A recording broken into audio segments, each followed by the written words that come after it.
attachment of the cleats to the finished shell. This tape here represents that we're pretending this shell is already finished. So your first step is going to be to remove the tape, which has protected the glue surface for the cleat. I'm using a scrap here to demonstrate the amount of glue that we expect is going to be needed to do this. Just a bead of good yellow glue down the center. Quick even out with the old handy index finger. Roughly that amount of glue, trying to keep it off of what will be pre-finished sides of these cleats. Okay, now since that was just for demo, I'm getting rid of that.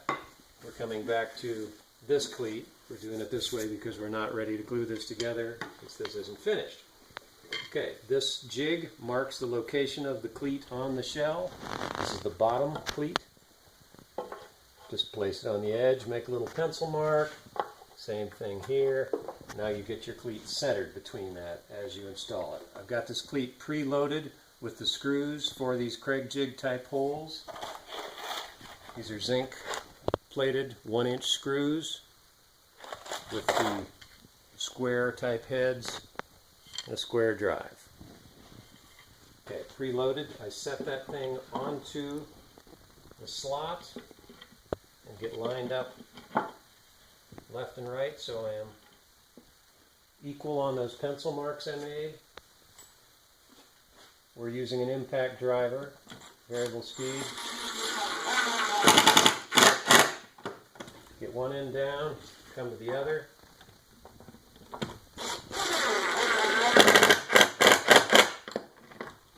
This thing is very powerful. It would drive those screws right through this chair, so we're using the variable speed and bumping the trigger to keep it controlled. Just want to get it down where it's tight. You can visually inspect when that shoulder on the screw head hits.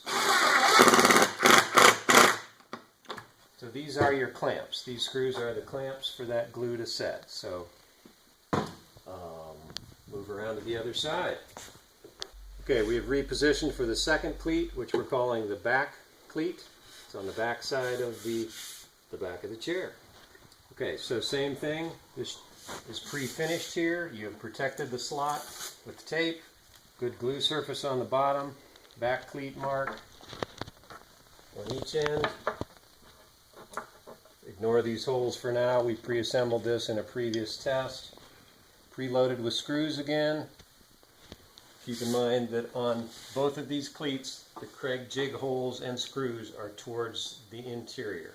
Okay, so on the back cleat, they face the floor. On the front cleat, it goes to the back. Never visible.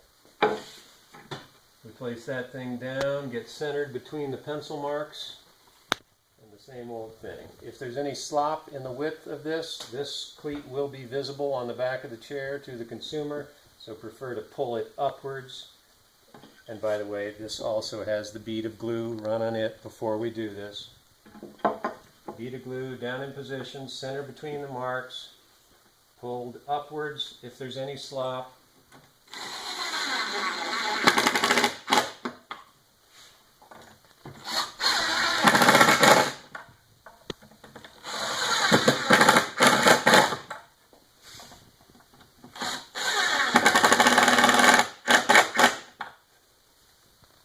That's it.